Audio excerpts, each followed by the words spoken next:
What is up, guys? It is Brennan with Youth Music TV, here with another episode of The Loop to keep you all in the loop with all the shit that goes on with music throughout the week. So here's a few things you may have missed this week. At the top of the news feed today, Stolas announced the release date for their self-titled album. It will be out March 17th. And along with that, they have announced a headlining tour with Palisades and Icarus the Owl in support. You can go down in the description to check out tour dates to that tour.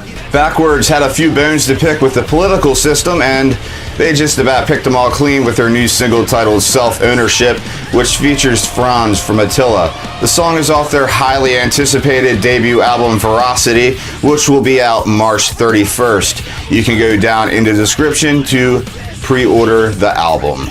Along with the release of a new single titled American Dream, Selfie Grin has announced they will be re-releasing their latest album, Self-Inflicted, and along with that, they will embark on not one, but two headlining tours. Starting in February, they will tour Europe with Betraying the Martyrs, Make Them Suffer, and Void of Vision in support. They will then return home to the States and begin a tour, another headlining tour, with Ice Nine Kills, Gideon, and Enterprise Earth in support. I, for one, kind of wish I lived in Europe for this because I would love to see Betraying the Martyrs with them, but Ice Nine Kills, Gideon, and Enterprise Earth will work just fine. Fit for an Autopsy announced that they will be releasing their fourth studio album on March 17th. The album will be called The Great Collapse. The band has stated that the album will reflect on the current state of mankind's relationship with the world. Experimental post-hardcore band Shredding Browsers released a new single titled Vivacious. I believe that's how you would pronounce it. But this band is very promising and has a very different sound. It's almost like kind of like partycore, like post-hardcore, almost like what Incredible Me did, but even more interesting because it has saxophone thrown in the mix. So I'm very interested to see what comes with this band, and this single is just straight fire. So you can check out the full song down in the description.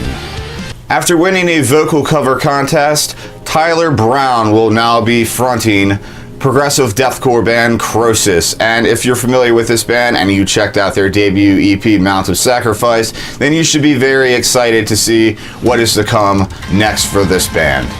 And then Cane Hill has also announced a full headlining tour, so you can go down in the description and check out all the dates for that if you guys want to check out a Cane Hill show. I, for one, missed them at Warped Tour and would not mind checking out a date on this. Let's talk about just a few albums that came out this week.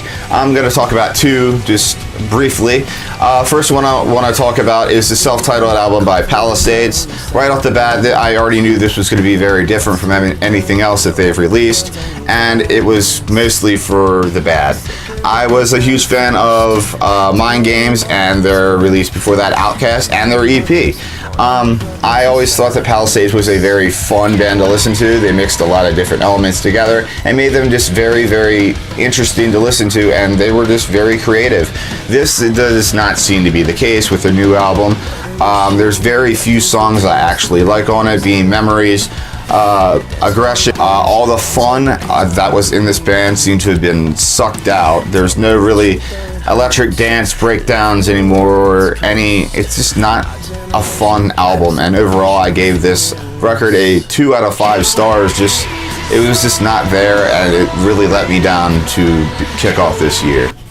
This second album I want to talk about is New Obsession by Vesta Collide, and their name for the album really fits because after this release, I love it, and it seems a lot of you love it. So the name is very fitting because it's a lot of people's new obsession.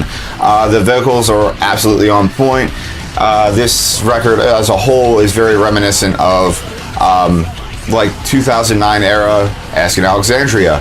So those of you who missed the sound of Reckless and Relentless by Asking Alexandria and stuff along those lines, then you will definitely love this record if you haven't checked it out yet.